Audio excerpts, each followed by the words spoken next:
অন্যত্র যারা নাম নিয়েছেন, ধরুন কৃষ্ণ নাম, যীশু খ্রিস্টের নাম, বা আমার রামকৃষ্ণের নাম, অন্যত্র যারা নাম নিয়েছেন তারাও তো ভগবানকে ডাকছেন। ঠাকুরকে প্রশ্ন করলেন, হ্যাঁ ডাকছেন ঠিকই, তবে যুগাচার্য সদ্গুরু যদি থাকেন, তাকে দিয়ে কালোপযোগী পরীক্ষা করে ঝালাই করে নেবেন। ঠাকুর কত বড় কথা বললেন, যে যুগোপযোগী যদি সদ্গুরু থাকেন, তাকে ভালোভাবে ঝালাই করে পরীক্ষা করে নেবেন। আর জগৎগুরু বা যুগপুরুষোত্তম তারা যখন আসেন নানাভাবে, তাদের মূল কিন্তু একটাই, শুধু যুগোপযোগী পরিবর্তন হয়। যুগাচার্য সদ্গুরু যখন আসেন, যে যুগাচার্য সদ্গুরু যিনি, তার মধ্যে সমস্ত পূর্বতন গুরুরা কেন্দ্রীভূত হন। তাকে অবলম্বন করলে পূর্বতন গুরুকে ভালোভাবে লাভ করা যায়। কি কত সুন্দর কথা বললেন। তাহলে নাম করার একটা আমাদের তার পদ্ধতি আছে। যে সে নাম করলাম, তিনি বারবার বলছেন যুগাচার্য, যুগের সময় যুগ অনুযায়ী আমাদের সেভাবে নাম করতে হবে। নাম করলে তাহলে আমরা উদ্ধার পাবো। আর তার পূর্বতন যে গুরু, আমি যে কৃষ্ণকে ভালোবাসি, আমি তো আমার বাড়িতে কৃষ্ণের মূর্তি রেখেছি। যখন সেই প্রথমে জয়রাধের গান হতো, তখন আমি ভাবলাম যে ঠাকুর অনুকূল চন্দ্রকে যদি সে কৃষ্ণকে ডাকে, আমি ডাকবো না কেন? বাবু আমি কি করলাম না, কৃষ্ণ মূর্তি নিয়ে এসে ঘরে রাখলাম। পরে জানতে পারলাম যে যদি ঠাকুর অনুকূল চন্দ্রকে, বর্তমান যে যুগ পুরুষোত্তম, তাকে যদি ধরতে পারি, তাহলে কিন্তু আমার সেই কৃষ্ণকে লাভ হবে। আমি সেটা বুঝতে পারলাম। আচ্ছা, এরপরে তৃতীয় প্রশ্ন একটা মনে পড়ছে, যে তাহলে সদ্গুরু চিনব কি করে? তাই চিনার উপায় কি করে? না, সদ্গুরু হচ্ছেন সর্বপরিপূরণকারী বৈশিষ্ট্যপালী, যার মূর্ত আদর্শে কর্মময় অটুট আসক্তি, যা সময় সীমাকে ছাপিয়ে সহজভাবে ভগবান করে তুলেছে, যার কাব্য, দর্শন, বিজ্ঞান মানুষের জীবনের বিচ্ছিন্ন সংস্কারগুলি ভেদ করে জগতের সমস্ত বিরোধের চরম সমাধান লাভ হয়, তিনি হচ্ছেন সদ্গুরু। সদ্গুরুকে যারা চিনতে পেরেছে, তারা সবই চিনতে পেরেছে। আর যারা চিনতে পারেনি, বর্তমান যুগ পুরুষোত্তমকে চিনতে পারেনি, তারা কাউকে জানেনি। তা স্বয়ং যীশু খ্রিস্ট বললেন, স্বয়ং ভগবান যদি এসে বলে, আরে আমি তোদের ভগবান, তোরা আমাকে অনুসরণ কর, যদি অনুসরণ না করেন, তাহলে তো ভগবান বলে চিনতে পারবেন না। নাহলে জুদাস 30টা মুদ্রার বিনিময়ে এসে ভগবানকে ধরিয়ে দেয়। তাহলে তাকে অনুসরণ করতে হবে। অনুরাগের সহিত অনুসরণ করলে নিশ্চয়ই আপনারা বুঝতে পারবেন। আর শাস্ত্রে আছে, যুগ পুরুষোত্তমকে স্বীকার করার কথা বলা হয়েছে, তার চরণাশ্রিত করার কথা বলা হয়েছে। তার যদি চরণাশ্রিত হন, তাহলে কি হবে জানেন? তার চরণাশ্রিত হলে মানে তার যে সমস্ত বিধি বিধানগুলি, তার বৈশিষ্ট্য পালনগুলি যদি পূরণ করেন, তার সঙ্গতি সম্পন্ন হয়ে তার সঙ্গে যদি মানে সদা সর্বদা থাকেন, আমাদের ভুলগুলি আপসেই এমনি ভুলগুলি ভেঙে যাবে। আর কি আছে না, তাকে যদি না ধরা হয়, আমাদের ঠাকুর বললেন, শ্রী ঠাকুর অনুকূল চন্দ্র বললেন, বড্ড বেঘরে ভুল পথে ঘুরতে হয়, যেমন আমি একটা উদাহরণ বলি। আচ্ছা, আমরা সবাই ঈশ্বরের অংশ। আমরা সবাই যদি ঈশ্বরের অংশ হই, আমাদের প্রত্যেকের লক্ষ্য ঈশ্বরের সাথে মিলিত হওয়া। প্রত্যেকে দেখুন, তুমি পদ্ধতিগতভাবে ভুল করি বলে আমরা ঈশ্বরের সঙ্গে যুক্ত হতে পারি না, কিন্তু সবার ইচ্ছা ঈশ্বরের সঙ্গে যুক্ত হব। আচ্ছা, সূর্য থেকে আলো সৃষ্টি হয়েছে, আলোটাকে সে যদি হাজার ফুট নিচে যদি প্রদীপ একটা জ্বালুন, তার সীসা সেই সূর্যের সঙ্গে মিলবার জন্য তার সীসা কি হচ্ছে না, সে উপর দিকে উঠছে, অন্য কোথাও যাবে না, সে সূর্যের সঙ্গে মিলিত হবে। জল দেখুন না, জল সেই সাগর থেকে সৃষ্টি হয়েছে, সাগরে আপনি জলকে যত ফুট উচ্চে উপরে রাখুন না কেন, সেই নিচের দিকে এসে সাগরে পড়বে। আমরা সেরকম ঈশ্বরকে পাওয়ার জন্য, আমরা ঈশ্বরের তো অংশ, ঈশ্বরের যাওয়ার জন্য আমরা সবাই ব্যতিব্যস্ত। তাহলে সে ঈশ্বরে যাবো কি করে? না ধরুন আমি একটা উদাহরণ দিচ্ছি, আমরা সবাই সবাই হচ্ছে হসপিটাল আমাদের কেন্দ্রস্থল, আমরা সবাই হসপিটালকে যাব। যারা সদ্গুরু যুগাচার্য সদ্গুরুকে ধরেছেন তারা কি করলো না, সরলে এই পথ দিয়ে সঙ্গে সঙ্গে হসপিটালকে চলে গেলেন। যারা আবার বর্তমান সদ্গুরুকে ধরলো না তারা কি করলো না, হসপিটাল পেরিয়ে উজবাজার চলে গেল। উজবাজারে গিয়ে বলছে, হ্যাঁ মুকুট হসপিটাল কোথায়, না আপনি তো পেরিয়ে এসছেন, না কোথায়, না আপনি এই রাস্তায় আবার ফিরে যান। আবার সে ফিরে এসে দেখা যাবে মুকুট হাই স্কুলে এসে হাজির, আবার মুকুট হাই স্কুলে হাজির, আর আপনি তো পেরিয়ে এলেন, এই তো সামনে হসপিটাল, সে হসপিটালকে গেল। আর যারা কোনো দীক্ষা নেয়নি, কোনো পুরুষোত্তমের কোনো দীক্ষা নেয়নি, তারা যাবে কোন দিকে জানেন তো? তারা যাবে ওই বরজখিয়া পেরিয়ে ইটাবেড়ে দিয়ে তারা সেই হসপিটালকে আসবে। এইটাই হচ্ছে এইটা যে 84 লক্ষ জনই ভ্রমণ করা হয়, তার কোন পাতালে যাবে ঠিক নেই। তাহলে আমরা সবাই সৎসঙ্গী, আমরা সবাই শ্রী শ্রী ঠাকুর অনুকূল চন্দ্রের বৈশিষ্ট্যগুলো পালনের জন্য ব্যস্ত থাকুন। আমরা আবার পরের উচ্চ ধাপে যাব। একটা কথা বলে দিচ্ছি, নারীর নীতিতে আপনার 142 নম্বরে বাণীতে আছে, নীতি কাউকে বাধ্য করে না। আমি শেষ কথা বলছি, নীতি কাউকে বাধ্য করে। আপনারা এতক্ষণ তো শুনলেন সুনীতি বা সুনিয়ম, ঠাকুর অনুকূল চন্দ্রের মুখ নিশ্চিত বাণী। সুনীতি বা সুনিয়ম কাউকে জবরদস্তি করিয়া অনুসরণ করিতে চাহে না। যে মঙ্গল চায় সে যদি অনুসরণ করে, মঙ্গলদাতা নিশ্চয়ই মনোনীত করিবে। তাহলে আপনারা সবাই এসছেন, অনেকে বাড়িতে বসে আছেন, কি এত দূরে রোদে প্রসাদ খেতে যাবো কেন, কেন এত দূর যাও, কেন টাকা দিতে হবে? আপনাদের ব্যাপার। সুনীতি সুনিয়ম যদি পালন করেন আপনাদের বাড়ির মঙ্গল হবে, না হলে আপনারা জাহান্নামে যাবেন। যেটা ভালো মনে করেন সেটা করবেন, ভুল ত্রুটি মার্জনা করবেন। আচ্ছা, বিশেষ করে আমাদের কিসমত পান্না উপজেলা থেকে যে সৎসঙ্গ দান করা হয়েছে, হয়তো ভুল ত্রুটি অনেক থাকতে পারে, মার্জনা করবেন, ঠাকুরের কাছে প্রার্থনা করবেন, এরপরের বছর যেন আরো হাত লম্বা হয়। জয় গুরু, বন্দে কৃষ্ণ। জয় গুরু। এখন ইষ্টপ্রসং করার জন্য আহ্বান করছি আমাদের শ্রদ্ধেয় মাস্টারমশাই, একতারপুর সৎসঙ্গ উপজেলা কেন্দ্রের বিশেষ দায়িত্বে আছেন আমাদের শ্রদ্ধেয় লক্ষ্মীকান্ত শিল্লাকে ইষ্টপ্রসং করার জন্য আহ্বান করছি।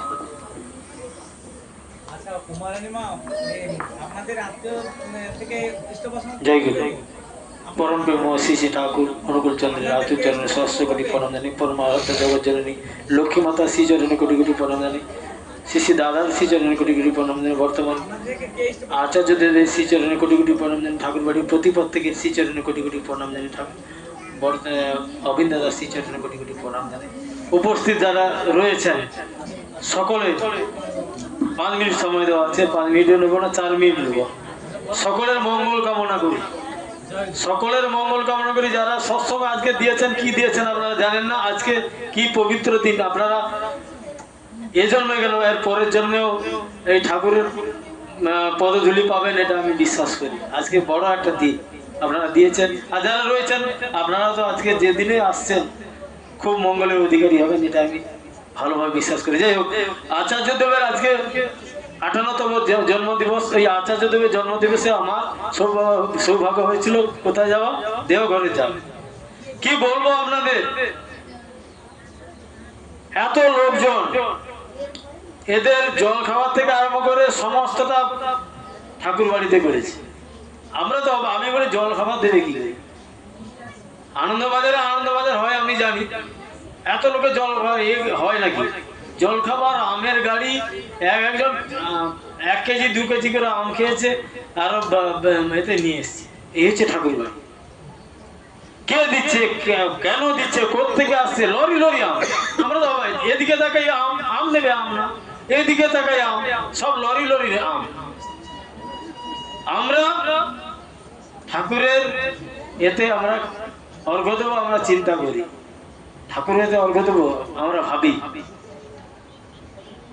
তারা কিভাবে কর্ম করছে দেখুন, আম লরির পর লরি দিয়ে যাচ্ছে, আরো লাগবে, আরো দেবে।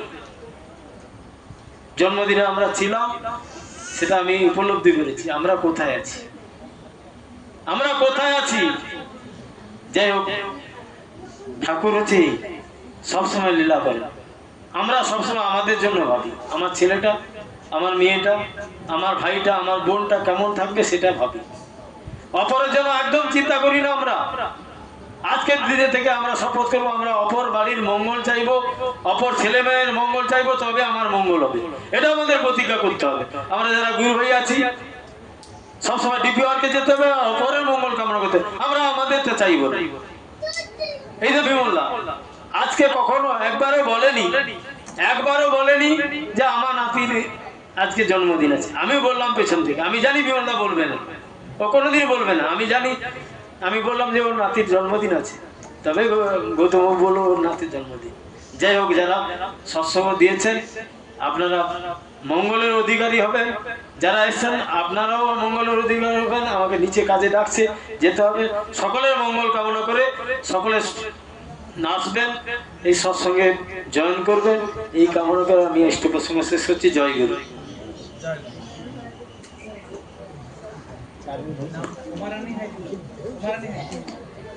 এখন ইষ্টপ্রসঙ্গ করার জন্য আহ্বান করছি আজকের এই পরম পূজ্যপাদ শ্রী শ্রী আচার্য দেবের শুভ জন্মদিবস উদযাপনের বিশেষ সৎসঙ্গে তিনিও পরম পিতার এই মঙ্গল যজ্ঞে সৎসঙ্গ নিবেদন করছেন।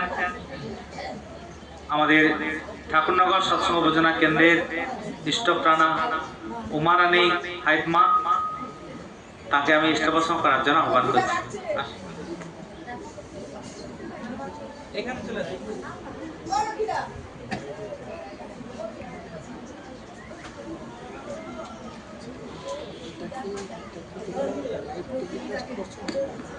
আচার্য দেবের কি দয়া জানেন, এই উমারানী মার মেয়ে সার্ভিসে জয়েন করে আমাদের হলদিয়া একটি হাই স্কুলে, কিন্তু বেশ কয়েক মাস হয়ে গেছে কোনো বেতন চালু হয়নি। আমাকে বললেন যে বেতন তো চালু হয়নি, ক্লার্কশিপে তার পিতার মৃত্যুর ওই যে ডাইনিং হাউসে সেখানে সার্ভিসটা পেয়েছে, কেস করেও পেতে হলো, ঠাকুরের দয়ায় সবকিছু হয়েছে। আমি বললাম চলুন আচার্য দেবের কাছে নিবেদন করব। আচার্য দেবের কাছে ওনার মেয়েকে নিয়ে যাই, আমি ছিলাম, রবীন্দ্রার ছেলেও ছিল, তো গিয়ে নিবেদন করলাম। আচার্য দেব বললেন ওই বেতন নিয়ে কোনো চিন্তা করতে হবে না, তোমার ডিউটি ঠিক করে রাখো। ওই ডিউটি করে রাখার ফলে সেই স্কুল থেকে অল্টার হয়ে আবার এখানে বালিঘাইয়ের কাছে একটা স্কুলে, সেখানে তাকে পোস্টিং দিয়েছে, এখানে বেতন শুরু হয়েছে। এবং তার সেই প্রথম বেতন থেকে এই আজকের বিশেষ দিনে তিনি সৎসঙ্গ নিবেদন করছেন। উমারানী মার কাছ থেকে পরম দয়ালের হৃদয়ের কথা শুনবো। জয় গুরু। ঠাকুরের দয়া কেমন চলছে, আচার্য দেবের লীলা কেমন চলছে? আচ্ছা এটা আমি মুখে বলছি না বলুন, বাইরে বলুন। জয় গুরু। হ্যালো, ছেলেও বিটেক পড়ছে। জয় গুরু। পরম দয়াল পরম প্রেমময় শ্রী শ্রী ঠাকুরকে প্রণাম, পরমার্থ জগৎ জননী শ্রী শ্রী বড়মা প্রণাম, পরম পূজ্যপাদ এবং পরম পূজ্যপাদ আচার্য দেবকে শতকোটি প্রণাম এবং ঠাকুর বাড়ি গরিববৃন্দ সবাইকে, মা ও মায়েদের ও বাবাকে সবাইকে প্রণাম জানিয়ে আমি এই ইষ্ট প্রসঙ্গ বলছি। আমার স্বামী 18 সালের অক্টোবরে মারা গেছিলেন। 1 বছর 1.5 বছর পরে আমার মেয়ে একটা কাজে ঢুকলো। আর একটু বলি, আমার মেয়ের এই জয়েন্টের দিন মানে অ্যাপয়েন্টমেন্ট আনতে গিয়ে ঘুরে এলো, বললো যে আপনার লিগ্যাল হেয়ার সার্টিফিকেট আর অরিজিনাল সার্টিফিকেট কোর্ট থেকে নিতে হবে, নো অবজেকশন। হ্যাঁ, সেটা আমার আগে করা ছিল, কিন্তু ওটা ওখানে ধার্য হয়নি। সেই সময় কোর্ট বন্ধ, 4-6 দিন কোর্ট বন্ধ। যেদিন কোর্ট খুললো একজনকে ধরলাম, তিনি বললো দুটো একদিনে হবে না। এবং তখন যে ম্যাডাম ছিলেন, মানে জর্জ সাহেবা ছিলেন, তিনি খুব ছিলেন। তো ঠাকুরকে ডাকছি, ঠাকুর একদিনে যেন দুটো হয়, 2 দিন মাত্র বাকি আছে জয়েনিং লেটার পেতে, ওর মধ্যেই যেতে হবে, ওটা নিয়ে আসতে হবে। ঠাকুরকে ডাকছি অনেক করে, ঠাকুরকে বলছি, ঠাকুরকে নিবেদন করছি। হ্যাঁ, তো গেলাম, সবাই গেলাম, গিয়ে দেখলাম একজন বললো যে হ্যাঁ করে দেবো। জজ সাহেবকে, যিনি আমার উকিল ছিলেন, তিনি বললেন ম্যাডাম আপনার বাড়ির সবাই একসঙ্গে এসছে, আর একদিনে যাতে দুটো হয়ে যায় তার জন্য রিকোয়েস্ট করছি। ম্যাডাম দেখে বললো হ্যাঁ হয়ে যাবে। তারপর বললো না হবে না, একটা হবে। আমি ওখান থেকে বেরিয়ে এসে ছুটে কান্নাকাটি শুরু করছি। আমার ছোট মেয়ে সঙ্গে ছিল, বলছে কান্না মানে কাঁদলে কিছুই হবে না, ঠাকুরকে ডাকছি যে ঠাকুর তোমাকে নিবেদন করে গেছি, তোমাকে এত ডাকছি কেন হলো না? তো যে মোহরি যে ইয়ে করেছিল সে বলছে আপনার ইয়েতে লিগেল হায়ার মানে ডিএম থেকে যে লিগেল হায়ারটা পেয়েছি ওইটা দাও, ওটা নিয়ে যেতে। ম্যাডাম বললো হ্যাঁ হয়ে যাবে। মাত্র 2 দিন অ্যাপয়েন্টমেন্ট পেতে বাকি আছে, সেটা হলো তারপরে তো মেয়ে জয়েন করলো, কিন্তু ডিআই ভুল ডিসিশন এবং হেডমাস্টার মশাইয়ের ডিসিশনে ভুলে 3 জন ইয়ে হয়ে গেল, 3 জন হয়ে গেল ওখানে সিলেক্ট হলো, কিন্তু ওখানে 2 জনের থাকার 2 জন ক্লার্ক থাকার কথা, আমার মেয়েকে নিয়ে 3 জন হলো। 2 বছর কাল ওখানে মানে যথারীতি ডিউটি করেছে। আচার্যদেবের কাছে নিবেদন করেছিলেন, আচার্যদেব বললেন যে তুমি অ্যাটেন্ডেন্স দিয়ে যাও, অ্যাটেন্ডেন্স দিয়ে যাও তোমার ঠিক হবে। অ্যাটেন্ডেন্স দিয়ে গেল, তারপরে আবার আচার্যদেবের কাছে যাওয়া হবে, কিন্তু ওই সময় ট্রেনটা বন্ধ ছিল, যার জন্য ফোনে ওখানে কথা হলো, কথা হয়ে ওনা আমার মেয়েকে বললো সব। তারপরে 2 বছর 2.5 বছর পরে আমার মেয়েকে নতুন করে আবার চন্দনপুর মানে 7 মাইল থেকে চন্দনপুর হাই স্কুলে নিয়োগ করেছে এবং স্যালারিও হয়ে গেছে। আর একটা আমার ছেলে হচ্ছে জয়েন্ট ডেভিড বসছিল, ও এক জায়গায় ভর্তি হয়ে গেল, মানে টাকা সব পেমেন্ট হয়ে গেছে, কিন্তু ওই টাকার কাগজগুলো এক জায়গায় শো করাতে হবে ওটা জানতো না, যার ফলে ওখানে ভর্তি হয়নি। ওখান থেকে আবার কলেজ থেকে ফোন করছে, বলে আপনি কিন্তু এখানে হচ্ছেন না, আপনি কি শো করেছেন? বলছেন না। এরা তো নতুন জানে না যে পাশের রুমে শো করাতে হয় কাগজ ডকুমেন্টস। আমার মেয়ে ছেলে আর সেদিন ওখান থেকে ফোন করতে সঙ্গে সঙ্গে আবার এই মুখ বেড়ে এসে আবার কাউন্সিলিংয়ে বসলো, ওটা 3rd কাউন্সিলিং ছিল। আবার ঠাকুরকে ডাকছি, ঠাকুর ওই জায়গায় কিন্তু আমার 96,000 টাকা দেওয়া হয়ে গেছে। আবার উনি বলে এখানে কি অভিজিৎ বলে আমি জানি না ঠিক, তিনি বললেন যে ওই টাকাটা 1 মাস পরে পাওয়া যাবে, কিন্তু এখন তুমি পাবে না, তোমাকে আবার টাকা রেডি করতে হবে, এই কাউন্সিলিংয়ে তুমি যেখানে মানে পাবে সেখানে যেতে হবে। ঠাকুরকে ডাকছি মানে 9টা থেকে ছেলে মোবাইল নিয়ে বসে আছে, বন্ধু বান্ধবকে বলছে কোনখানে আমাকে পোস্টিং দেবে, মানে আবার কোন কলেজ হবে। ঠাকুরের দয়া আবার সেই নারুলা সোদপুর ডানলপ নারুলা কলেজ, সেই কলেজে আবার পোস্টিং হয়ে মানে পেল। ওখানে যখন ফোন করলো ওখানকার অফিসাররা হাসছে, বলে তুমি এই জায়গায় আবার হয়েছে? বলছে হ্যাঁ। বলছে তাহলে আমি কি করব না, তুমি সব ডকুমেন্টস নিয়ে চলে এসো, আর তোমাকে টাকা লাগবে না। ঠাকুরের দয়া, ঠাকুরের নাম নিয়েছিল মানে ঠাকুরকে ডেকেছিল মানে ঠাকুর আমার এতটা উপকার করেছে, সেই জন্য ছেলের এবং মেয়ের দুজনের এতে আমি আজকের এই সৎসঙ্গ দিচ্ছি। আমার বাড়িতে করবো বলেছিলাম, স্যার বললেন যে বাড়িতে তো করেছো, বাড়িতে তো মাঝে মাঝে হয়, তুমি একটা কেন্দ্রে দাও, সেই জন্য আমি এখানে কেন্দ্রে নিয়েছি। জয় গুরু, জয় গুরু, জয় গুরু। পরম পিতার অপূর্ব দয়ার কথা আমরা শ্রবণ করলাম। এই মার সঙ্গে আমাদের পরিচিত হওয়ার পরে ওনার ছেলেমেয়েরা যারা বাকি ছিল আমার মাধ্যমেই ঠাকুরের দীক্ষা হয় এবং তারই ওই পোস্টিংটা হলো। আর বড় মেয়ের ওই হাই স্কুলে হলো। সবকিছু কি আচার্যদেবের দয়া দেখুন, তাকে ভালোবাসলে এইভাবে তিনি আমাদের প্রত্যেকের জীবনকে দয়ায় ভরিয়ে দেন। এখন ইষ্টপ্রসং করার জন্য আহ্বান করছি আমাদের ইটাবাড়িয়া সৎসঙ্গ যোজনা কেন্দ্রের দায়িত্বে আছেন ইষ্টপ্রাণ শ্রদ্ধেয় অলোক কুমার জানা মহাশয়কে।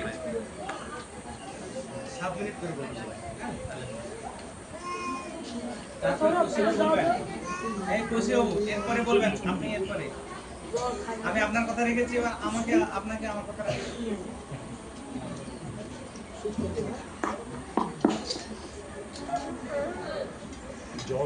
মুকং করতি বাচলম পঙ্গুং লঙ্ঘয়িতে গিরি যৎ কৃপাতম অহং বন্দে পরমানন্দ মাধব।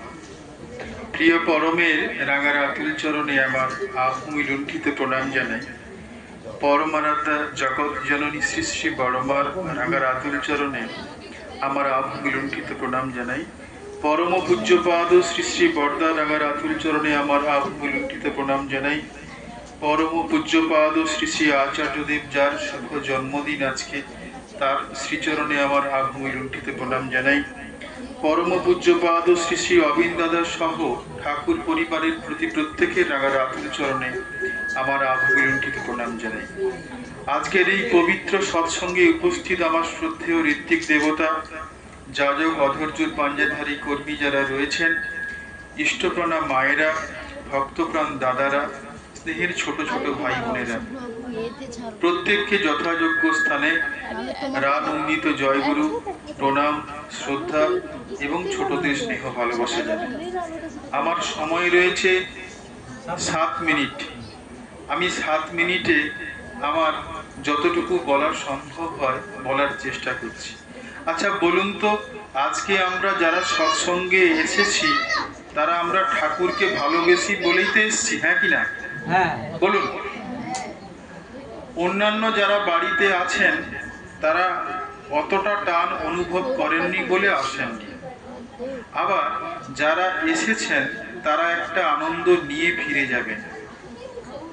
যারা বাড়িতে বসে আছেন তারা একটা ভাব নিয়ে বাড়িতে বসে আছেন।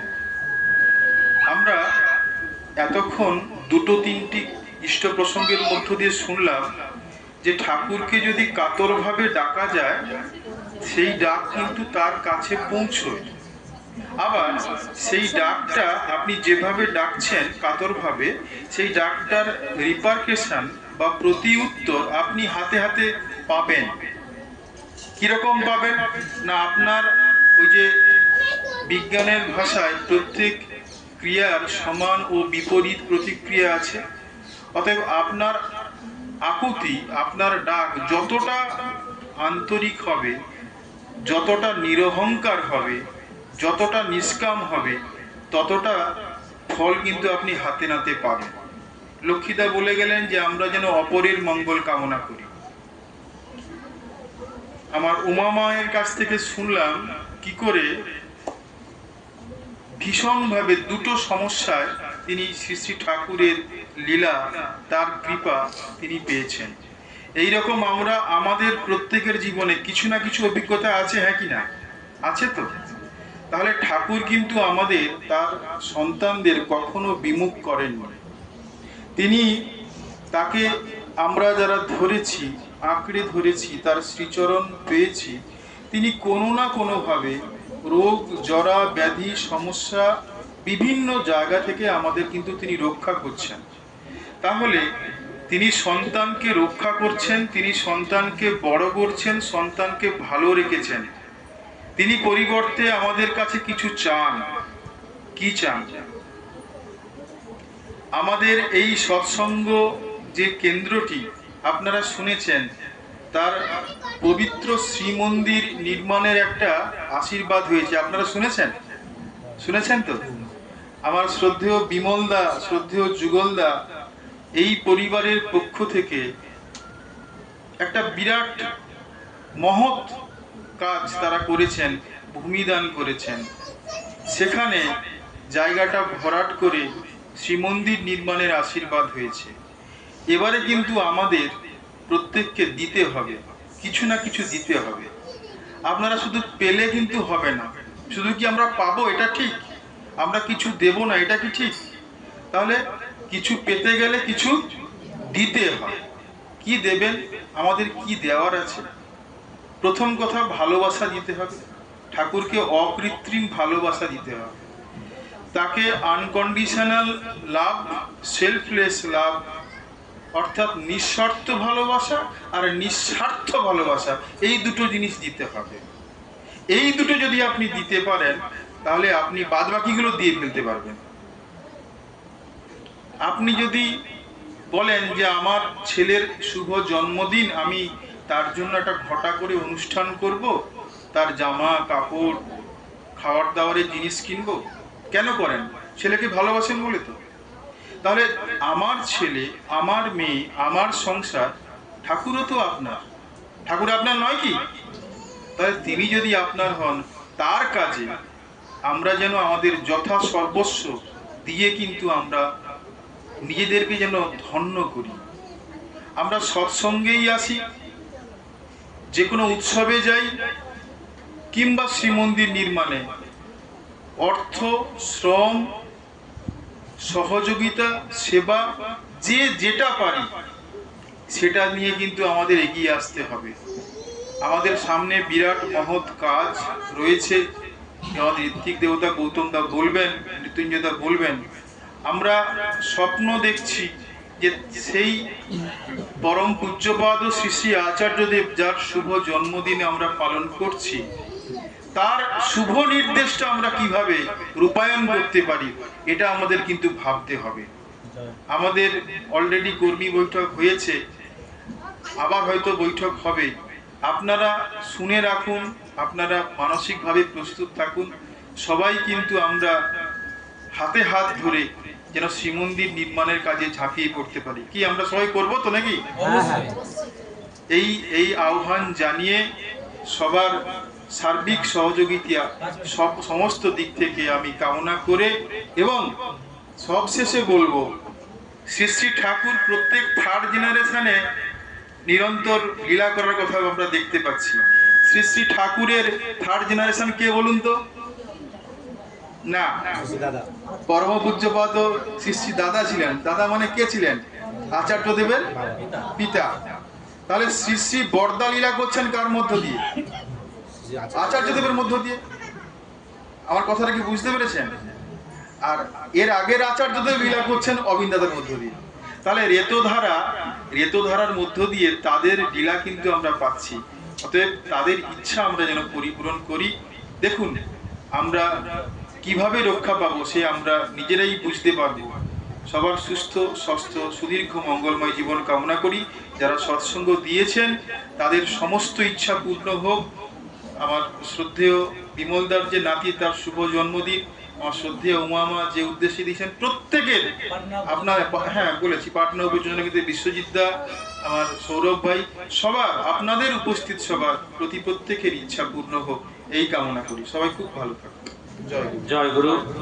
সময়ও পরপর সংক্ষিপ্ত হয়ে আসছে। এখন ইষ্টপ্রসঙ্গ করার জন্য আহ্বান করছি আমাদের খানজাদাপুর সৎসঙ্গ উপজেলা কেন্দ্রের বিশেষ দায়িত্বে আছেন ইষ্টপ্রাণ আমাদের অধ্যাপক ডক্টর কৌশিক মণ্ডল মহাশয়কে। জয় গুরু।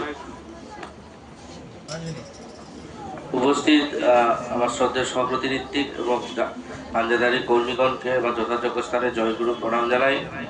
উপস্থিত আমার গুরুজনবৃন্দ, মাতৃস্থানীয় সবাইকে আমার প্রণাম, জয়গুরু। ছোট ছোটদের সবার জয়গুরু জানাই। আজ আমরা পরম প্রেমময় শ্রী শ্রী ঠাকুরের এই পবিত্র সৎসঙ্গে সবাই উপস্থিত হয়েছি। তার সঙ্গেও শ্রী শ্রী আচার্যদেবের আমরা জন্ম দিনটাকে পালন করছি। আর যারা আজ এই সৎসঙ্গ নিবেদন করেছেন পাটনা উপযোজনা কেন্দ্র তৎস ব্যক্তিগতভাবে, আর আমার বিজনের আজকে শুভ জন্মদিন, পরম পিতার আকুল চরণে আপনাদের প্রতি প্রত্যেকের মঙ্গল প্রার্থনা জানাই। আমরা প্রত্যেকে ভাগ্যবান যে আমরা শ্রী শ্রী ঠাকুরের দীক্ষিত। আমরা মানে যেভাবেই হোক, যে কোনোভাবেই হোক, সে ঠাকুরকে যে পেয়েছেন এটা চরম সৌভাগ্য আমাদের। যারা একটু তাকে নিয়ে চলি, যারা একটু তার কর্ম করার চেষ্টা করি, যতগুলো যে নিয়ম কানুনগুলো আছে যেগুলো পালন করার চেষ্টা করি, তাতেই আমরা বুঝতে পারি যে তার কি দয়া। এত দয়ার কথা বলছেন। আমার জীবনেও তো কত দয়া আছে, প্রতি মাসে মাসে দয়া হয় তার। হ্যাঁ, গত ফেব্রুয়ারি মাসে আপনাদের বলেছিলাম বোধহয় আমি জুখিয়াতে বাইক অ্যাক্সিডেন্ট করি, তো মরেই যেতাম আমি। একটা মেয়ে স্কুল থেকে যাচ্ছিল, সে হঠাৎ মাঝ রাস্তায় চলে আসে। তাকে বাঁচা থেকে ব্রেক করি এমনভাবে, আমার বোন পেছনে বসেছিল। বোন বলছে যে দাদা, একটা ধুতি পরা বিশাল আকারের লোক খালি গায়ে, তার মাথাটা, বোনের মাথায় হেলমেট ছিল না, বলে আমার মাথাটা ধরলো। আর আমি দেখছি তোর মাথা থেকে হেলমেট পড়ে যাচ্ছে, তোর মাথাটা আমি হাত দিয়েছি। ঘুরে দেখি সে ভদ্রলোক নেই। তাহলে কে রক্ষা করে আমাদের? পরমপিতা এত দয়া আমাদের প্রতি। কতবার 16 সালে বিদ্যুৎ পৃষ্ঠ হয়ে গেলাম, 15 মিনিট কারেন্ট খেয়ে পড়ে আছি, পরমপিতা ভেতরে নাম করছি, পরমপিতা বাঁচাচ্ছি। কোভিডে সবাই বাড়ি কোভিড হলো, আমাকে কোভিডে হসপিটালে ভর্তি হলো, বাঁচবো কিনা জানি না। সারি সারি মানুষ কোভিডে আক্রান্ত। ঠাকুরের কাছে বলছি যদি বাঁচি তোমার কথা বলতে বলতে বাঁচবো, আর যদি মরি তোমার কথা বলতে বলতে মরবো। কথা বলতে পারতাম না তো কোভিডের সময়, শ্বাস অক্সিজেন মাস্ক, যখন অক্সিজেন মাস্কটা খুলে গেল, যাকে দেখতে পাচ্ছি তাকে ঠাকুরের কথা বলছি, তাকে ঠাকুরের কথা বলছি। 13 দিনের দিন হসপিটাল থেকে আমাকে রিলিজ করে দিল। তাহলে কে বাঁচায়? মৃত্যু তো কতবার, প্রতি মুহূর্তে মরছিল, প্রতিটা সেকেন্ডে মরছে। আজকে বলুন তো, একটা একটা প্লেন দুর্ঘটনায় কত মানুষ মারা গেল, পুরো পরিবার নিশ্চিন্ন হয়ে গেল। তাহলে টাকা ছিল, অর্থ ছিল, যারা প্লেনে লন্ডন যাচ্ছিল তারা নিশ্চয়ই গরিব বাড়ির মানুষজন ছিল না, তাদের কাছে অজস্র অর্থ ছিল, জীবন বাঁচাতে পারলো না। কিসের অভাব এখানে? আমাদের জীবন্ত আদর্শের অভাব। আজকে যদি কোনো সৎসঙ্গী থাকতো, সে নিশ্চয়ই কোনো না কোনোভাবে সে রেহাই পেত দিবে, এটা আমাদের বিশ্বাস। কারণ আমি নিজের জীবন দিয়ে বলতে পারি, আমি তো কতবার মরেছি, মৃত্যু আমার কতবার হয়েছে। তাহলে এতবার যদি ঠাকুর আমাকে বাঁচাতে পারে, তাহলে তাকে বাঁচাতো না? তাহলে বাঁচাতো, ছলে বলে কৌশলে তিনি বাঁচাতেন। তাহলে আমরা এমন একজনকে পেয়েছি, তার ইম্পর্টেন্সটা কম দিচ্ছি, গুরুত্বটা কম দিচ্ছি তাকে। কেন বলুন তো? সহজে পেয়ে গেছি। ঠাকুর অতি সহজে এবারে আমাদের কাছে না উন্মুক্ত হয়েছে। হাত বাড়ালেই তাকে পাওয়া যায়, একটু কাঁদলেই তাকে পাওয়া যায়, একটু কিছু বললেই তাকে পাওয়া যায়। তার এত দয়া, এত তার সঙ্গে আমরা বিশ্বাসঘাতকতা করি, কিন্তু তারপরে বিপদে পড়লে যখন তার কাছে গিয়ে আবার কাঁদি, তিনি আবার সব ভুলে আমাকে আগলে নেন। এই যে অতি সহজে তাকে পেয়ে যাচ্ছি বলে কিন্তু তার ইম্পর্টেন্সটা আমরা দেই না বলে আমরা এত বিপদে পড়ি। আমাদের জীবনে এত বিপদ আছে কিন্তু এই জন্য আমরা গুরুর আদেশকে মানি না। আমি নিজের জীবন দিয়ে বলছি, এগুলো সব আমার জীবনের কথা বলছি। যেখানে যেখানে ভুল হচ্ছে তার কারণটা কিন্তু এই জায়গাটা। তাহলে মন প্রাণ দিয়ে ঠাকুরকে ভালোবাসুন, অন্তর দিয়ে ভালোবাসুন, ভুল হলেও ভালোবাসুন, ঠিক হলেও ভালোবাসুন, আনন্দে ভালোবাসুন, দুঃখেও ভালোবাসুন, সমস্ত পরিস্থিতিতে ঠাকুরকে ভালোবাসুন। দেখবেন ঠাকুরের হয়ে উঠবেন, আর যখন ঠাকুরের হয়ে উঠবেন আর দেখবেন সব সুন্দর হয়েছে। জয়গুরু। আমার ইষ্টপ্রসঙ্গ এখানে। জয় গুরু। এখন ইষ্টপ্রসঙ্গ করার জন্য আহ্বান করছি যাজকের পানিতে ইষ্টপান শ্রদ্ধা মৃত্যুঞ্জয় পাটুয়া মহাশয়কে। তিনিও আমাদের জুখিয়া সৎসঙ্গ উপজেলা কেন্দ্রের বিশেষ দায়িত্বে আছেন, তথা আমাদের এই সৎসঙ্গ কেন্দ্র ভূপতিনগরের তিনিও বিশেষ যোদ্ধা, বিশেষ দায়িত্বে নিযুক্ত। 5 মিনিট তিনি ইষ্টপ্রসঙ্গ করবেন। জয় গুরু।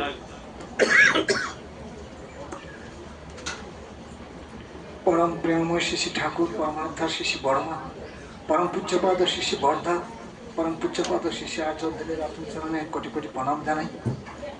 উপস্থিত শ্রদ্ধেয় ঋত্বিক দেবতা এবং পাঞ্জাধারী অন্যান্য কর্মীগণ, বয়োজ্যেষ্ঠ দাদারা, মায়েরা, সবাইকে আমার সশ্রদ্ধ জয়গুরু প্রণাম জানাই। ছোটদের প্রীতি শুভেচ্ছা জানিয়ে সংক্ষিপ্ত আলাপ আলোচনার কথা। আজকের কিসের জন্য কি সেগুলো সবাই কম বেশি বলেছেন, সে কথায় আমি আর যাচ্ছি না। একটা কথা হলো, শ্রী ঠাকুর যখন এলেন, ঠাকুরের প্রচার ঠাকুর নিজেই করেছেন। এটা সব যুগে যুগে যুগে তিনি যখন এসেছেন তার প্রচার তিনি নিজেই করেছেন, সব যুগে। তার লাইফ হিস্ট্রি দেখলে বুঝে যায়। এরকমই আরেকটা জিনিস ছিল কি, ঠাকুর একা একদিকে আর সারা পৃথিবী একদিকে। এক দলে ঠাকুর আর এক দলে সবাই তার বিরুদ্ধে। এরকম একটা পরিস্থিতির ভিতর দিয়ে ঠাকুর তার জীবন চালানো শুরু করেছিলেন। আস্তে আস্তে আস্তে আস্তে লোক সংখ্যা বাড়লো। তিনি তার লীলা করবার জন্য পৃথিবীর বিভিন্ন প্রান্ত থেকে বিশেষ বিশেষ লোককে তিনি আনিয়ে নিলেন। আমরা দেখছি, আমি গিয়েছিলাম না, আমি যাইনি, তিনি আনিয়ে নিয়েছেন। কৃষ্ণ প্রসন্ন ভট্টাচার্যকে আনিয়ে নিয়েছেন, প্রফুল্ল কুমার দাসকে আনিয়ে নিয়েছেন, অনন্ত মহারাজকে আনিয়ে নিয়েছেন। আমরা ভাবি তারা গেছেন, না, তার লীলা কৌশলটাই এরকম, সবাইকে আনিয়ে নিয়েছেন। আমরা যখন প্রথম ঠাকুর বাড়ি যেতাম, লোকজন কম। শিশি বর্দার আমলটায় আমি গেছি, বর্দার সঙ্গে সামনে বসে কথা বলা যেত, হাঁটু গেড়ে কিছু লোক বসে থাকতো, তার মধ্যে বসে থাকা যায়, কথা কওয়া যায়। কিন্তু এখন তো সেদিন নেই, এখন প্রতিদিন উৎসব চলছে, প্রতিদিন কমসে কম 10,000 লোক। এখন সামনে বসা, কথা বলা, এখন আচার্যদেবের হাতে মাইক চলে এসছে, প্রতিদিন কথা বলছেন, সামনে তার মাইক দেওয়া আছে। তার কারণ লোক সংখ্যা বাড়ছে। এখন এমনকি শিশি দাদা বলেছিলেন যে অবিনের বয়স যখন আমার মতন হবে, তখন দেখবে সারা পৃথিবী ঠাকুর ঠাকুর করছে। এরকম দিন আসবে। আরেকটা জিনিস কি আরো বলছেন যে পৃথিবীতে আছে যত নগরাদি গ্রাম, সর্বত্র প্রচার হবে এই সব নাম। ঠাকুর বলেছেন, বলেই বলছেন, বলেই যখন ফেললাম, পরম পিতা করেই দেবেন না, এবং সেটা চলছে। আর অবিনবাবু কি বলছেন, আমি অর্ধেক পৃথিবী নাড়িয়ে দিয়ে যাব, তার অর্ধেক পৃথিবী নাড়ানোর কাজ চলছে। আর আমরা কি করছি, আমরা তাকে নিয়ে যে চলনাটা চলার, সে চলনাটা আমরা চলছি না। সেই চলনাটা চলবার জন্য আচার্যদেবের বিরাট চেষ্টা, বিরাট আন্দোলন। এই যে আন্দোলন, কিসের আন্দোলন, কার বিরুদ্ধে কার আন্দোলন? আমাদের আন্দোলন আমাদের নিজেদের অশুভ শক্তির বিরুদ্ধে। আমার ভিতরে যে অশুভ শক্তি আছে, আমি সেই অশুভ শক্তির বিরুদ্ধে লড়াইটা করছি, আমি আমার প্রবৃত্তির বিরুদ্ধে লড়াইটা করছি। এই লড়াইটা জয় করতে হলে তাকে সাথে রাখতে হবে। একবার বর্তমান আচার্যদেবের জন্ম দিবস উদযাপন হচ্ছে, এই বর্তমান আচার্যদেব একবার সেই যে যেখানটায় তিনি বসতেন আর কি, সেই যে জায়গাটা, নিবেদনের জায়গাটা, সেখানে তিনি আছেন। সেবার আমি গেছি, আমার স্ত্রীও সঙ্গে আছে। আমি একটু দূর থেকে ভালো শুনতে পাই না, ও ভালো শুনতে পায়। এবারে আচ্ছা বলছে, আচার্য বলছেন যে এই খুড়োর কল, সত্যজিৎ রায়ের বাবা, কালিদাস রায় নাকি, সুকুমার রায়, বলছে সুকুমার রায়ের খুড়োর কল কে কে পড়েছেন? কেউ কেউ পড়েছে, কেউ কেউ পড়েনি বললো। তা বলছে যে খুড়োর কল জানেন, খুড়ো পথ হাঁটবে বলে তার সামনে একটা দড়িতে রুটি বেঁধে ঝুলিয়ে দিয়েছে। রুটিটা আর একটা লাঠি একটা মাথার কাছ দিয়ে বেরিয়ে গেছে, সে মাথার ডগায় একটা রুটি বাঁধে ঝোলানো আছে। এই রুটিটা হাত বাড়িয়ে ধরবে, হাত পাচ্ছে না, হাত লাগাতে পারছে না। সেই রুটি ধরার জন্য খুড়ো খালি হাঁটছে, সারাদিন হাঁটলেও রুটি আর ধরতে পারছে না। বলছে আমরাও যে ঠাকুরের কাছে অনেক কিছু চাইছি, সারাদিন হাঁটলেও চাওয়াটা পূরণ হচ্ছে না। কিসে পূরণ হবে? বলছেন পূরণ হবে তার ঈপ্সিত কর্মগুলো যদি আমরা করি, চাইতে হবে না কিছু। আবার চাওয়ার ক্ষেত্রেও তার বলা আছে যে যখন তুমি বিপদে পড়ে যাবে তখন তিনি তো পরীক্ষা দিবেন। তখন আমি তো অজান্তে চাইবো না ভেবেও কখন চেয়ে ফেলেছি জানি না। আর তিনি বলছেন যে কোনো ছেলে যদি বাবার কাছে একটা চকলেট চায়, বাবা কি তাকে বিষের বড়ি দেয় নাকি? চকলেটই তো দেয়।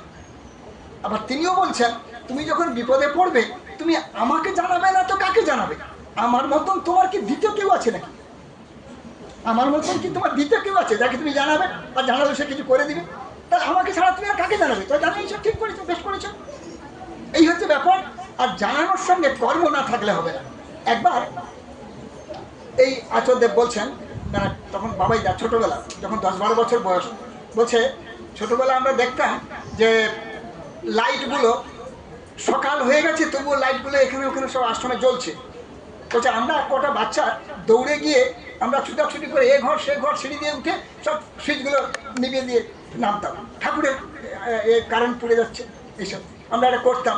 একদিন সিঁড়ি দিয়ে নামছি, দেখা গেল যে আমি লাইট নিভিয়ে সিঁড়ি দিয়ে নামছি, আর একটা পা পিছলে, একটা সিঁড়িতে পা না পড়ে দৌড়াদৌড়ি করছে বাচ্চারা আর কি, সব পিছলে পড়ে একটা সিঁড়ির ধাপ অতিক্রম করে আরেকটা জায়গায় গিয়ে পড়ে গেছে, পায়ে একটা চোট লেগেছে।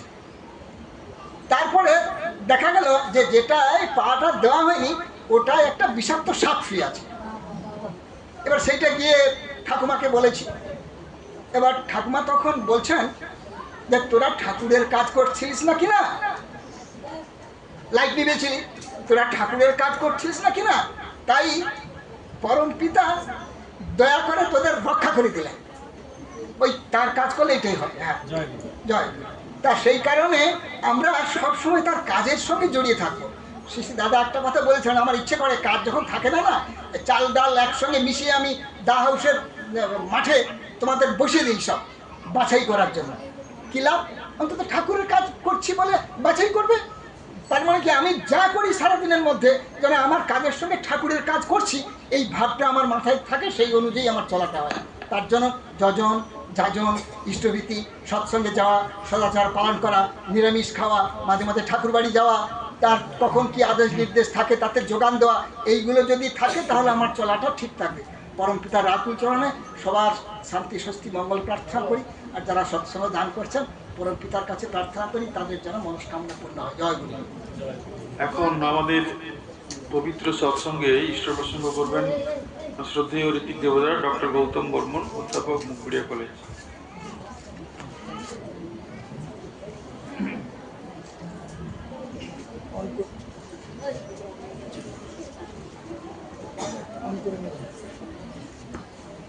জয় গুরু। মুকং করতি বাচলং পঙ্গুলং হইতি গিরিং যৎকৃপতমহং বন্দে পরমানন্দ মাধবম। পরম দয়াল পরম প্রেমময় শ্রী শ্রী ঠাকুর অনুকূল চন্দ্রের শ্রীচরণ কমলে জানাই কোটি কোটি প্রণাম। পরম আরাধ্যা জগৎ জননী শ্রী শ্রী বর্মার শ্রীচরণ কমলে জানাই কোটি কোটি প্রণাম।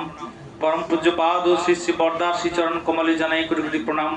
পরম পূজ্যপাদ ও শ্রী শ্রী আচার্য দেবের শ্রীচরণ কমলে জানাই কোটি কোটি প্রণাম। পরম পূজনীয় বৃন্দার শ্রীচরণে এবং ঠাকুর পরিবারের প্রতিপত্রের শ্রীচরণে জানাই আমার ভক্তিপূর্ণ প্রণাম। উপস্থিত আমার শ্রদ্ধেয় যাজক বৃন্দ, ইষ্টপ্রাণ গুরুজন বৃন্দ, স্নেহময় মায়েরা, স্নেহের ভাই বোনেরা, সবার যথাযোগ্য স্থানে জানাই প্রণাম, প্রীতি, ভালোবাসা ও জয় গুরু। আজকের এই পরম পবিত্র দিনে আমাদের পরম পূজ্যপাদ শ্রী শ্রী আচার্য দেবের শুভ জন্মদিবস আমরা উদযাপন করছি। আচার্য দেবেরই আশীর্বাদে, তার নির্দেশক্রমে আমাদের এই সৎসঙ্গ কেন্দ্র ভূপতিনগরে যারা আজকের এই পবিত্র দিনে সৎসঙ্গ নিবেদন করছেন তারা মহাভাগ্যবান। জন্ম জন্মান্তরের স্বীকৃতি ছিল পরম পূজ্যপাদ শ্রী শ্রী আচার্য দেবের জন্মদিবস উদযাপনে আপনারা সামিল হয়েছেন। চলে আসুন রত্নবাবু। তো পরম দয়াল আমাদেরকে এইভাবে দয়া করেন। তার এই সৎসঙ্গ করলে কি হয়, রাজসযোগ অশ্মের যজ্ঞের ফল আপনারা লাভ করছেন। তাই প্রত্যেকের দাতাগণের পরম পিতার আতুল চরণে আমার সর্বাঙ্গীন মঙ্গল প্রার্থনা করি। পরম পূজ্যপাদ শ্রী শ্রী আচার্যদেব কে জানেন? আচার্যদেব নিজেই বলেছিলেন, বলছে আমি একবার ছোটবেলায় তখন দুজন ঋত্বিক দেবতা, একজন ঋত্বিক দেবতা বলছে আমি চাকরি ছেড়ে দেবো, বড় একটা চাকরি করতো। তখন আরেকজন ঋত্বিক দেবতা বলছে ঠিক আছে তাহলে একটু আচার্যদেবের কাছে নিবেদন করা হোক। তখন সেই মুহূর্তে নিবেদনের কেউ নেই।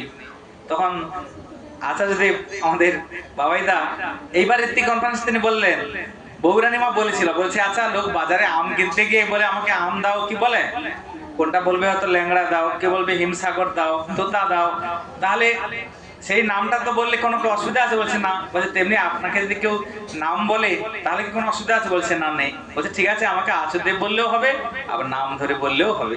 উনি কত সহজ করে দিলেন আচার্যদেব নিজেই গত ঋত্বিক কনফারেন্সে। তো যাই হোক, তো বলছে বাবাইদা তখন ছোট্ট ঘুরে বেড়াচ্ছে, বলছে তাহলে উনাকেই বলি, উনাকে একটা চৌকিতে বসিয়ে যে ঋত্বিক দেবতা ওই চাকরিটা ছেড়ে দিবে। তখন সে বলছে বাবা আমি চাকরিটা ছেড়ে দেব, তোমার কাছে আশীর্বাদ চাইছি। তখন এই কথা বলতে বাবাই তো প্রথমে হেসে উঠলেন, তারপর তার কেঁদে উঠলেন। তো তখন আরেকজন দেবতা বলছে কি ব্যাপার বলো তো, আমি নিবেদন করতে বাবাই বাবু একবার হেসে উঠলেন, তারপরে কেঁদে উঠলেন। বলছে এর মধ্যেই তো আশীর্বাদ হয়ে গেছে। কি আশীর্বাদ? বলছে তুমি যে চাকরি ছাড়বে বলছো, খুব ভালো কথা, ইষ্ট কাজের জন্য, এই জন্য হাসলেন।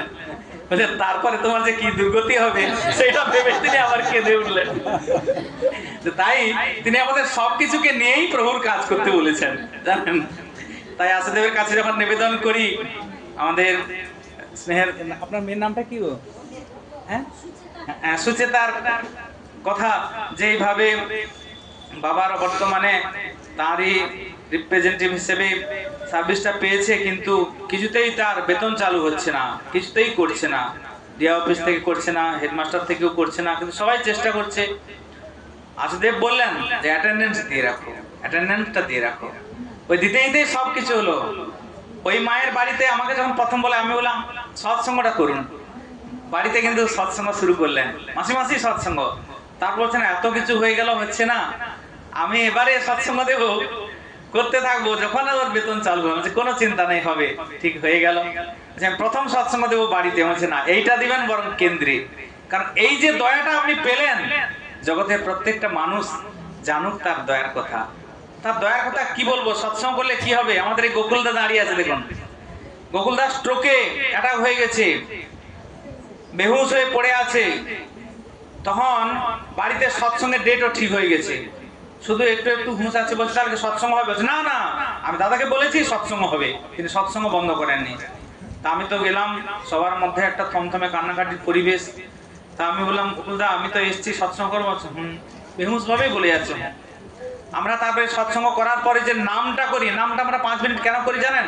আচার্যদেব এই 5 মিনিট নাম করে আমাদের অভ্যেস করাচ্ছেন, বর্তমান আচার্যদেব। প্রত্যেকে যেন সকাল সন্ধ্যা 5 মিনিট করে নামটা করার চেষ্টা করি, তবেই তার অপার কৃপা লাভ হবে। এই 5 মিনিট নাম করলাম বকুলদার বাড়িতে। নাম করে যখন চোখ মিলে তাকিয়ে দেখি তার একটু পরে বকুলদা উঠে এসেছেন সেই অবস্থায়, যে বেহুশ হয়ে পড়েছিল, কয়েকদিন কথা বলতে পারেনি, উঠে এসে বলছে আমি ঠাকুরের কথা বলবো। আমি ঠিক অমর সঙ্গীত হলো, তারপরে বাণী পাঠ হলো, অমর সঙ্গীত হওয়ার পরে প্রথম মিষ্ট প্রসঙ্গ বকুলদায় করতে দিই, তারপরে আবার তিনি গেলেন, আবার তিনি বিশ্রাম করলেন। তাহলে কি অসম্ভব সম্ভব হয় তার এই নামে। সেই সৎসঙ্গে সেই আচার্যদেব ইষ্টগুরু পুরুষোত্তম প্রতিগুরু বংশধর রেত শরীরে সুপ্ত থেকে জানত তিনি নিরন্তর। আমার যখন পাঞ্জা হয় তখন একই সঙ্গে আমি ছিলাম আর কামার পুকুরে স্বপন কুমার রায় বলে আরেকজন দাদা, একই দিনে পাঞ্জা হয়। পরম পূজনীয় সঞ্জীব দা আমাদেরকে ডাকলেন, ডেকে আমাদের একটা ঘর দিলেন, সেখানে থাকলাম। বলছে ভোরের প্রার্থনাটা এখানে আচার্যদেবের বাড়িতে, বর্দা বাড়িতে এখানে এসে করবে আমাদের সঙ্গে, আগে আমরা করব, আমাদের থাকতে দিয়েছে। আমি বললাম আপনি ঠাকুরের দয়ার কথা বলুন। বলছে আমি তো বেঁচে আছি ঠাকুরের দয়ায়। প্রথমে আমি বিড়ি সিগারেটের ব্যবসা করতাম, কিছুতেই ব্যবসা দাঁড় করতে পারিনি, এমনি নিজের মনের মতন করেছি, তার আশীর্বাদ নেয়নি। বলছে তুমি ধ্বংসের ব্যবসা করছো, মানুষের জীবন ধ্বংস হবে, ওই ব্যবসা বাদ দাও, ওতে দাঁড়াবে না। সঞ্জীব দা ধমক দিলেন। তাহলে কি করব না, কোন একটা কনস্ট্রাকটিভ ব্যবসা করবে বলে আচার্যদের কাছে আশীর্বাদ নাও, বর্তমান বাবাদের কাছে আশীর্বাদ নাও। তিনি আশীর্বাদ নিলেন, সেই আশীর্বাদ নিয়ে কংক্রিটের ব্যবসা করলেন। করতে করতে পশ্চিমবঙ্গের 1 নম্বর তিনি বিশাল প্রতিনিধি হয়ে গেলেন। রেলের যত সমস্ত ওই যে পাতগুলো, মানে কংক্রিটের থামগুলো তৈরি হচ্ছে, সব তিনি অর্ডার পেলেন, প্রচুর টাকার উপার্জন করতে লাগলেন। তাহলে তার আশীর্বাদে কি না হয়। বলছে সবচেয়ে বড় একটা কথা জানবে? আমি বললাম বলুন। যেদিন আমার সস্তনী দীক্ষা হয়, সেই স্বপন কুমার রায় বলছে আচার্যদেবের সৎসঙ্গ মানে সস্তনী দীক্ষা দেবেন বাবাইদা। এবারে আশীর্বাদ তো হলো, স্বপন দা ও সামনে বসছেন, দাদারা একদিকে, মায়েরা একদিকে বসে, তার স্ত্রীও নেবে, তার স্ত্রীও মায়েদের সম্মুখের সারিতে বসছেন, উনিও সম্মুখের সারিতে, দাদাদের সম্মুখের সারিতে। বাবাইদা এলেন, গুরু ভাইরা বলে দিলেন যে এবারে আপনারা সবাই ধীর হয়ে বসুন, তিনি এসেছেন, কথা বলবেন না কেউ, এই বলে সবাই বসেছে। এমন সময় তিনি কি করলেন না, ছুটে গিয়ে, সামনে তো আছে, বাবেদা যেই এলেন তার পায়ে হাত দিয়ে প্রণাম করে নিলেন। তখন পাশে যে ঋতিক দাদা ভলান্টিয়ার, বলি আপনি সস্তনী দীক্ষা নেবেন, এই কমন সেন্সটা নেই, পায়ে হাত দিয়ে প্রণাম করতে নেই, আপনি পায়ে হাত দিয়ে প্রণাম করতে লেগেছেন, আপনি কি? বলছে বাবাদা কিন্তু কিছুই বলেননি, তিনি মৃদু মৃদু হাসছেন। তারপরে আমরা তখন কি করলাম না, চুপচাপ বসে গেলাম। তারপরে তিনি আবার মায়েদের ওদিকে গেলেন, দেখা গেল আমার স্ত্রী যে বসেছিল সেও বাবাদের পায়ে হাত ছুঁয়ে প্রণাম করে নিল। তখন বলছে এ মা কার ঘরে, কার ঘরে? উনি তখন বলল আমার ঘরে। স্বামী স্ত্রী বসেছে, কারুর কাণ্ডজ্ঞান নেই, পা ছুঁয়ে এও প্রণাম করলো, এত বকুনির পরে আপনার স্ত্রীও প্রণাম করলো, কি আর কেউ উঠবেন না? তিনি এবারে সস্তনী দীক্ষা দিবেন, সবাই যথা স্থানে বসে ওইটা যেমন তিনি বলছেন নির্দেশ সেভাবে শুনুন। এভাবে তো হয়ে গেল। সস্তনী দীক্ষার পর স্বপনদা তার স্ত্রীকে বলছে আমাকে তো বকেছিল, তা তুমি তারপরে আবার প্রণাম করতে গেলে কেন? বলছে পায়ে হাত দিয়ে প্রণাম করতে নাই তো তুমি জানো। তার স্ত্রী বলছে তুমি আগে বলো তো, তুমি কেন পায়ে হাত দিয়ে প্রণাম করলে? তুমিও তো জানো উপাসনা বইতে লেখা আছে শ্রেষ্ঠ জনে করলে প্রণাম নিহত মাথা ঠেকিয়ে পায়, নিজের ভালো হলে কিন্তু তারাই ঠিক হয়ে যায়, তাহলে তুমি কেন প্রণাম করলে পায়ে হাত দিয়ে? বলছে কি বলবো জানো, যখন বাবাইদা এলেন দেখলাম শঙ্খ চক্র গদা পদ্ম হাতে স্বয়ং নারায়ণ আবির্ভূত হলেন। আমি এই মনুষ্য জীবনে দুর্লভ সৌভাগ্য কি করে হারাই, তার কাছে তিনি আমার সম্মুখে দাঁড়িয়েছেন, তাই হাতটা বাড়িয়ে 5 মিনিট প্রণাম করে নিলাম। সে আমাকে বকুনি দেয়, মারে, যা করে করুক। তারপর তার স্ত্রীকে বলছে তুমি তাহলে করলে কেন? বলছে আমিও একই দৃশ্য দেখলাম গো, যে যার যেমন ভাব তার তেমন লাভ। আমিও দেখলাম স্বয়ং শঙ্খচক্র গদা পদ্ম হাতে নারায়ণ দাঁড়িয়ে আছে, তাই তোমাকে বকেছে, আমাকে যে মারেও তাতে আমার কোনো অসুবিধা নেই, এই জীবনে তো তার চরণটা স্পর্শ করতে পারলাম, এই বলে আমিও তাই প্রণাম করে নিলাম। কিন্তু যাকে প্রণাম করেছে, যে উদ্দেশ্যে তিনি তো জানেন, তিনি কিন্তু কিছুই বলেননি, তিনি মৃদু মৃদু হাসছেন। পরম দয়াল এইভাবে ভক্তবাঞ্ছা কল্পতরু, আজকে তার জন্মদিবস আমরা উদযাপন করছি। মহাভাগ্যবান যারা সৎসঙ্গ দিচ্ছেন, আরো মহাভাগ্যবান যারা সৎসঙ্গে এসেছেন। সৎসঙ্গ দেওয়া, সৎসঙ্গে যোগদান করা মহা কল্যাণের অধিকারী করে তুলে মানুষকে। পরম পিতার আতুল চরণে এই পরিবার বর্গ, দাতাগণের পরিবার বর্গ, আমাদের সৎসঙ্গ কেন্দ্র ভূপতিনগরের এবং সমগ্র বিশ্ববাসীর এবং উপস্থিত আপনাদের সবার সর্বাঙ্গীন মঙ্গল শ্রীবৃদ্ধি কামনা করে আমার ইষ্ট প্রসঙ্গে রীতি টানছি। জয় গুরু, বন্দে পুরুষোত্তম। আজকের অনুষ্ঠানটা ইউটিউবে আপনারা সবাই দেখতে পাবেন, ধ্বনি দেওয়া হচ্ছে সৎসঙ্গ কেন্দ্র ভগবতীনগর ইউটিউবে। বন্দে পুরুষোত্তমম, বন্দে পুরুষোত্তমম, বন্দে পুরুষোত্তমম, বন্দে পুরুষোত্তমম, বন্দে পুরুষোত্তমম, বন্দে পুরুষোত্তমম, বন্দে পুরুষোত্তমম, বন্দে পুরুষোত্তমম।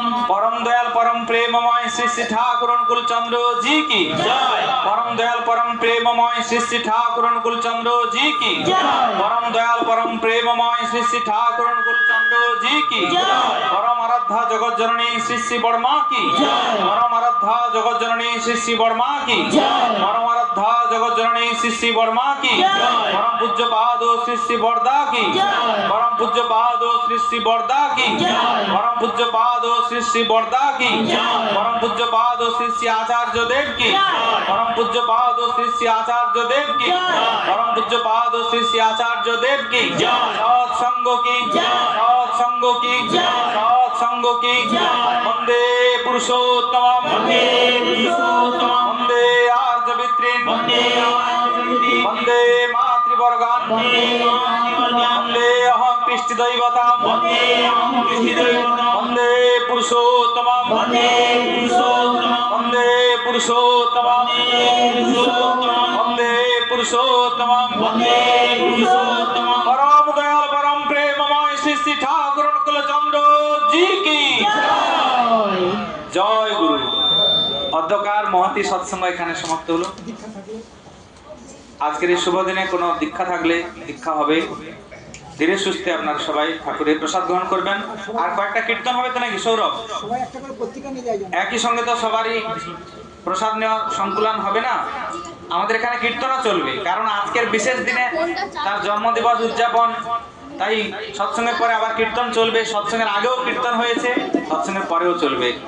কীর্তন পরিবেশন করছে সৌরভ দাস, সঙ্গতে বিভু কিশোর জানা। জয় গুরু। একটা করে পত্রিকা নিয়ে যায়।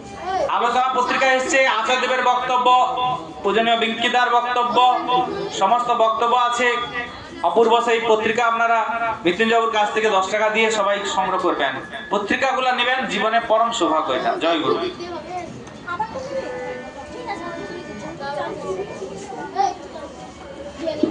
কিরা কিরা কিরা ফোনটা চার্জ শেষ হয়ে গেছে।